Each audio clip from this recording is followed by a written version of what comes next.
கிறிஸ்துவுக்குள் அன்பான கர்த்தருடைய பிள்ளைகளே, இன்றைய வேத வசனமும் ஜெபமும் 1 தெசலோனிக்கேயர் 5:16 எப்பொழுதும் சந்தோஷமாயிருங்கள். என் அன்பு கர்த்தருடைய பிள்ளைகளே, கர்த்தருக்குள் எப்பொழுதும் சந்தோஷமாயிருங்கள். நமக்கு பிரச்சனை கர்த்தராலே அல்ல.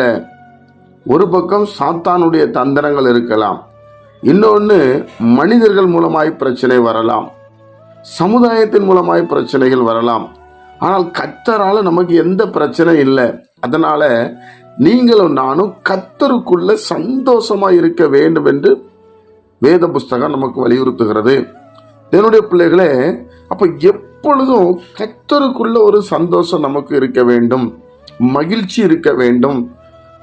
ஏனென்றால் நம்மை உண்டாக்கினவர் நமக்கு முன்பாக நின்று கொண்டே இருக்கிறார். அவர் சொல்லுகிறார், நான் உன் வலது கையை பிடித்து உனக்கு துணை நிற்கிறேன் என்று சொல்லுகிறார். உன்னை தாயின் கருவிலே உருவாகும் முன்னே உன்னை பெயர் சொல்லி அழைத்தேன் என்று சொல்லுகிறார். அதனால தேவனுடைய பிள்ளைகளே, இந்த உலகத்துல வாழ்ற நம்ம சின்னதா ஒரு பலவீனம் வந்தோடனே அவ்வளவுதான், கர்த்தர் என்னை கைவிட்டுட்டார், சந்தோஷத்தை இழந்து போகிறோம். தேவனுடைய பிள்ளைகள் அப்படி இருக்கக்கூடாது. உங்க இருதயம் எப்பவும் சந்தோஷமா இருக்கணும், கர்த்தருக்குள்ள மகிழ்ச்சியா இருக்கணும். தேவனுடைய பிள்ளைகளை, பலத்தின் மிகுதி 80 ஆண்டுகள் என்று வேத புஸ்தகம் சொல்லி இருக்கிறது. அதை நீங்க விசுவாசிச்சு வாழ்ந்தாலே அந்த நாட்கள் வரைக்கும் நமக்கு எந்த குறைவும் இருக்காது. மோசேக்கு வாக்கு பண்ணினார் 120 வயசு என்று சொல்லி. அதே 120 வயசு வரைக்கும் மோசே யாராலையுமே ஒன்றும் பண்ண முடியல. பிரியமானவர்களே, அதை நீங்கள் விசுவாசிக்கணும். நீங்களும் நானும் எப்பொழுதும் சந்தோஷமா இருக்கணும். சிலருக்கு ஏதாவது ஒன்று கிடைக்கலன்னா உடனே முகத்தை தொங்க போட்டு சோர்ந்துருவாங்க. அப்படி இருக்கக்கூடாது. கர்த்தருக்குள்ள நம்ம எப்பொழுதும் சந்தோஷமா இருக்கணும். ஏனென்றால் நம்மை உண்டாக்கிறவர் உயிரோடு இருக்கிறார். மரித்தேன், இதோ சதா காலங்களில் உயிரோடு இருக்கிறேன் என்று சொல்லுகிறார். எந்த பிரச்சனை வந்தாலும் மாற்ற அவருக்கு வல்லமை உண்டு. ஏன்னா அவர் தான் உண்டாக்கி இருக்கிறார்.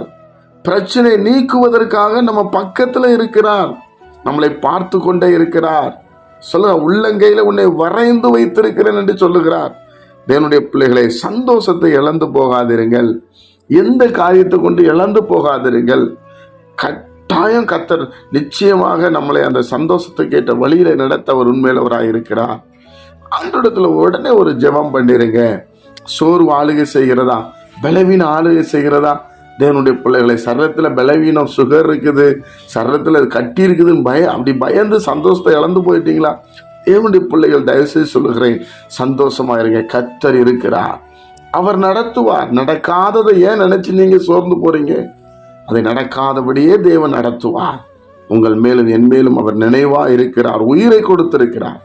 ஜெபிப்போமா?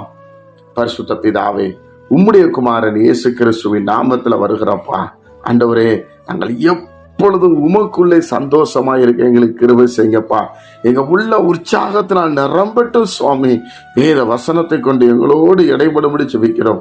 கேட்கிற ஒவ்வொரு பிள்ளைகளையும் ஆசீர்வதியும். இயேசு கிறிஸ்துவின் மூலம் ஜெபிக்கிற நல்ல பிதாவே, ஆமென்.